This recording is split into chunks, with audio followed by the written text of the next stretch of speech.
மயிலாடுதுறை மாவட்டம் வானாதிராஜபுரம் அரசு உயர்நிலைப் பள்ளியில் திடீர் ஆய்வு செய்த மாவட்ட ஆட்சியர் மகாபாரதி 10ஆம் வகுப்பு மாணவர்களின் கற்றல் திறன் குறித்து கேள்வி கேட்டு சோதனை நடத்தினார். ஆக்டிக் அப்படிங்கிறது தமிழ் மீனிங் எத்தனை பேர் தெரியும்?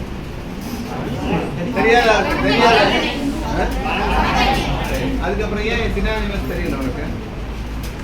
அப்போ நீங்கள் சொல்லிக் கொடுக்குறது சரியாக சொல்லிக் கொடுக்கலன்னு அர்த்தம் உங்கள் பசங்களுக்கு. இப்போ டெய்லி நீங்கள் கேட்டிருந்தீங்கன்னா ஆக்டிக்கு வந்து அப்படியே தெரியாமல் இருக்கும். உங்களை திருப்பி சொல்றது இங்கே பாருங்க, பாடம் நடத்துறதோட அவனை மெமரைஸ் பண்ண வைக்கணும்.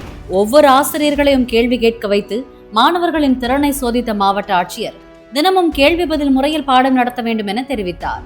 அனைத்து பள்ளிகளிலும் அதிகாரிகள் ஆய்வு நடத்த வேண்டும் எனவும் முதன்மை கல்வி அலுவலருக்கு ஆட்சியர் உத்தரவிட்டார்.